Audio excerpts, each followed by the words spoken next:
When you experience pain that just won't go away, it is more than frustrating. It can be debilitating. You just want somebody to do a couple things. You want them to listen to you because it's very hard to experience pain. It's very challenging, it hurts, it doesn't feel good.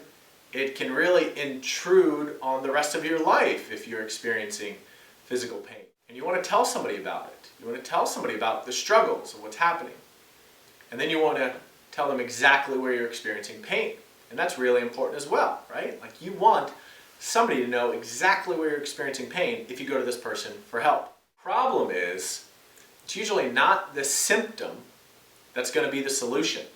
It's normally the system that will give you keys to the solution. Unless it's a trauma, but normally things accumulate, which means they build up over time. And one day it's the straw that broke the camel's back, as the figure of speech goes, but it's that hay was being piled on. If you planted flowers, looking at the symptom, if the flowers died, you would say, oh, my flowers died, let me stand them up straighter, let me turn the flowers, let me pick off a bud, or let me remove half of the flower. Well, that's just not going to work. It's not going to allow the flower to thrive. Look at a system perspective. What you would say is, how is the soil that is feeding the flower? Is the flower getting enough sunlight? These are things that are kind of above and below. Is it getting enough water?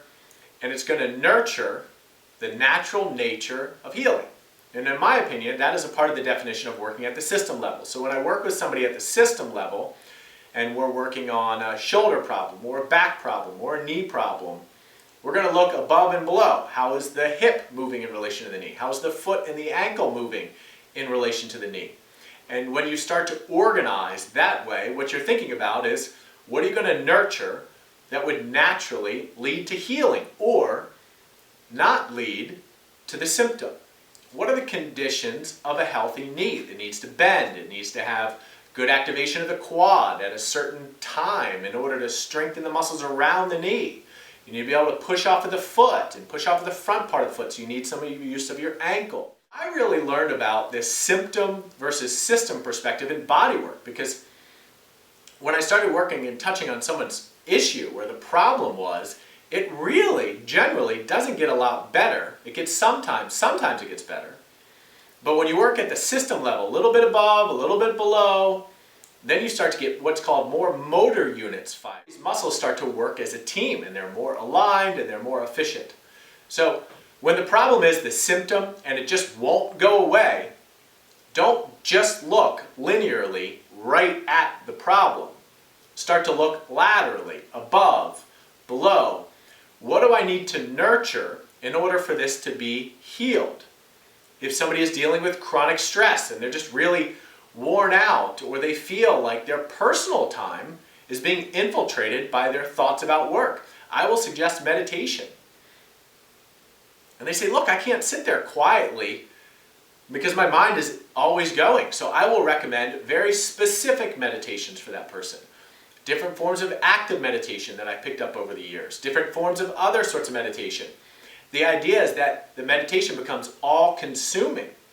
So they can't think about work. And then they start to build in and nurture a context to create space for not thinking about work. And that's the first level. The second level, once you create the space, is to fill it with something that's playful and fun and kind of rejuvenates itself, right? In this sort of spirit of nurturing something healthy, positive, playful, and fun.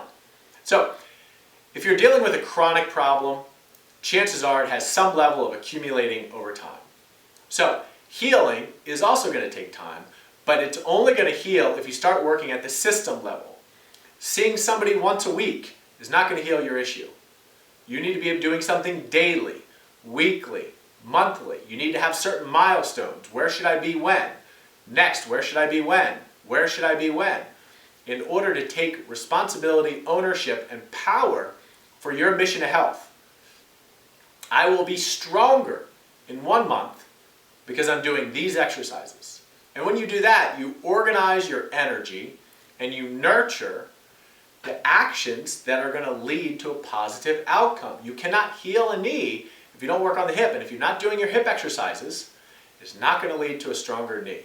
That's why I'm a huge component in having your mission to health ironed out, so you know, why am I doing this? Because I'm fixing this problem. And what are the best practices that are going to lead me to a positive solution? The moral of the story is simple. Don't be blinded by the system. Sorry. Don't be blinded by the symptom. Think in terms of the system. And when in doubt, if you're working on the system level, think about what you would need in order to allow a plant to thrive. You would need conditions in place. So if you're working on a symptom or the problem, what are the conditions that need to be in place for that problem to no longer exist, but for a healthy fill in the blank with the joint to exist? And that will begin your lateral creative thinking process to solve the problem. DominicSessa.com, my Instagram, my YouTube, if you're on my newsletter. Thanks for being here.